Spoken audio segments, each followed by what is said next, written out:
Hello and welcome to World Talks here on TVP World with me, Ashim Kumar.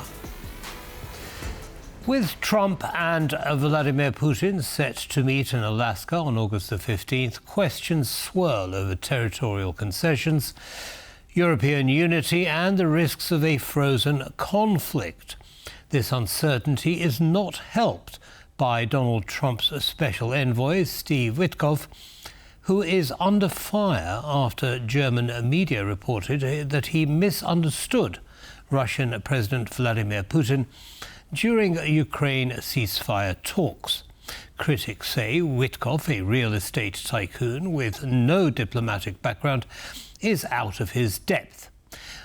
With Trump and Putin set to meet on August 15th, what's really at stake? Well, to explore this, we're joined by Velina Tchakarova, founder, Face Geopolitical Consultancy. Welcome to TVP World, and thank you very much for taking the time.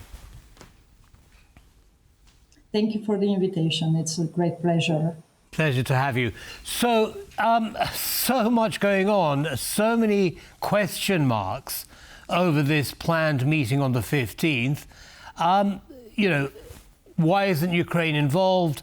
What do we mean by Witkoff's misunderstandings? What's the role of the European Union and so on? Is there really a point in having this meeting? It depends. It very much depends on which perspective we are going to use to explain what's really going on. This meeting between Trump and Putin on 15th of August is going to be about, of course, the ceasefire, possible options for ceasefire on Ukraine.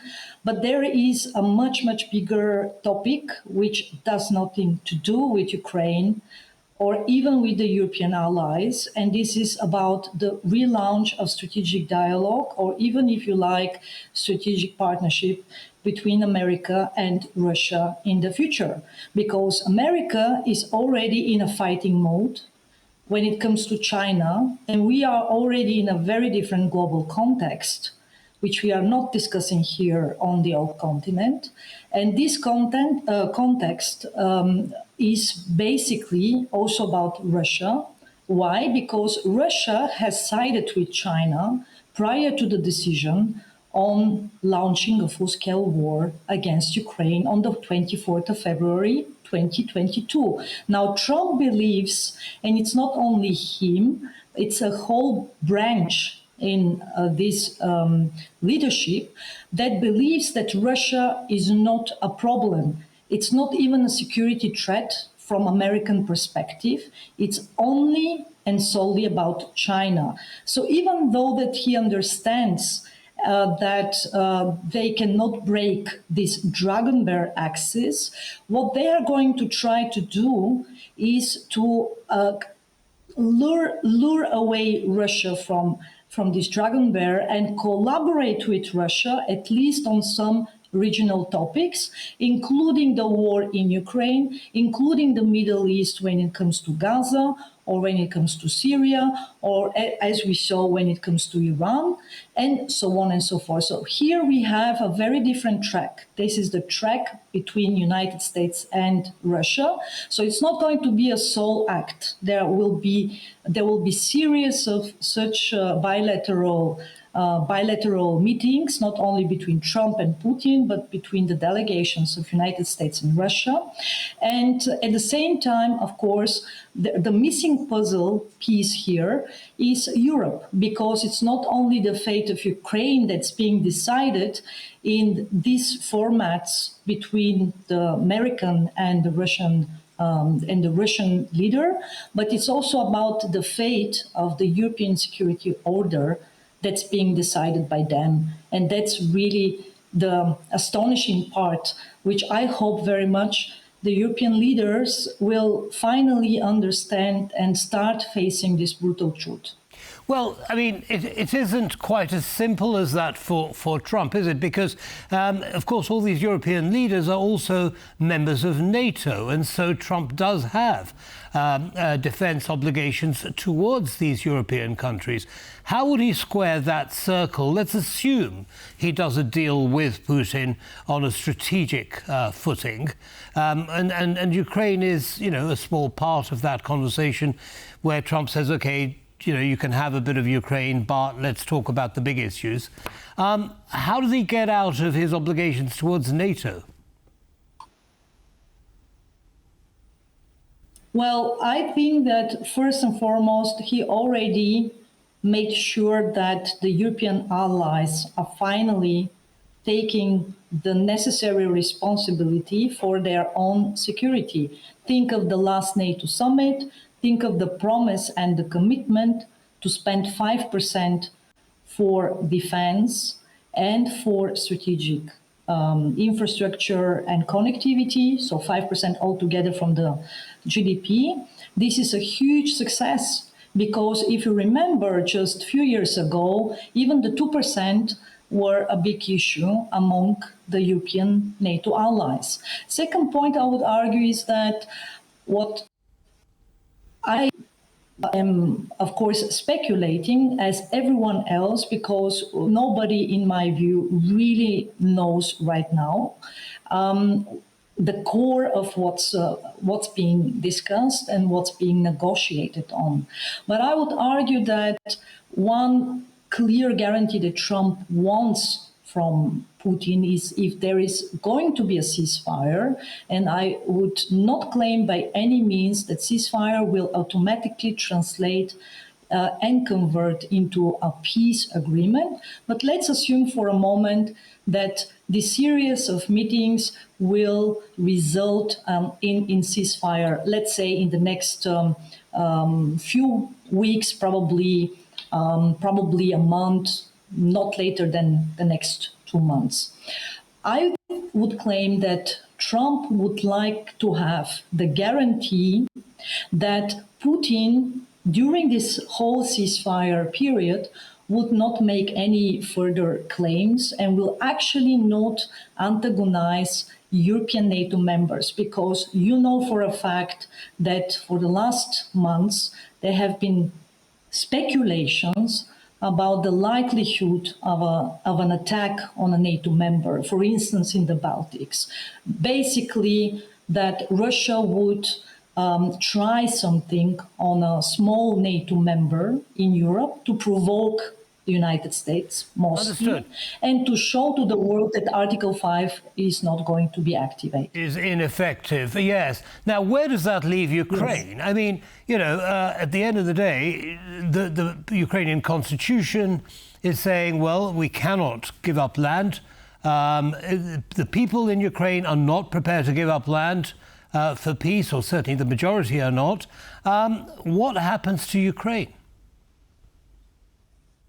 Well, it puts Ukraine into an impossible situation in a sense that, as you rightfully point out, the Ukrainian president cannot just give up on any territories. And all this kind of conversation right now coming from Moscow is centered around the legitimization of Russian-controlled territories in all four regions, and even beyond the Russian-controlled territories, because we know for a fact that that Russia doesn't even control the whole of Donetsk right now. So that's the first point. I mean, from Ukrainian perspective, it's an impossible situation to legitimize through the signing of a ceasefire. And let's be clear that from a Russian position, even a ceasefire is a legitimization of Russian control, because we saw this scenario before. We saw actually how ceasefires being achieved between Ukraine and Russia since 2014 led to, let's say, de facto legitimization of Russian control. Yes, but without the need of any peace agreement. Yes, but Ukraine has to be involved in any ceasefire agreement, does it not? It's not something that Trump can do on Ukraine's behalf.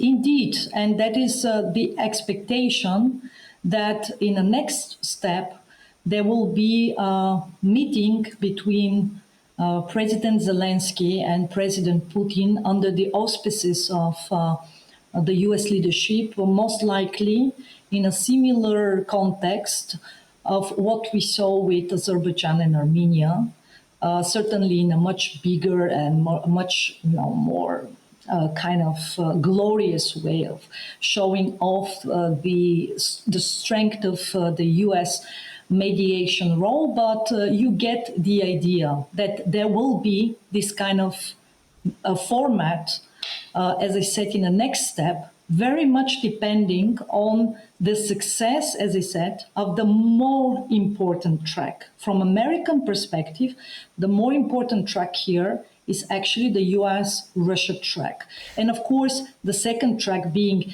Russia-Ukraine track under the auspices of US, without, unfortunately, the direct participation of Europe, is where I expect that things will happen next, following the Understood. Now, in the last minute or so that we have left, very quickly, if you would, please, what basis does Donald Trump have to trust that Putin will lean away from China and enter into a strategic relationship with the United States and respect any guarantees or agreements that he is making now in exchange for removal of sanctions?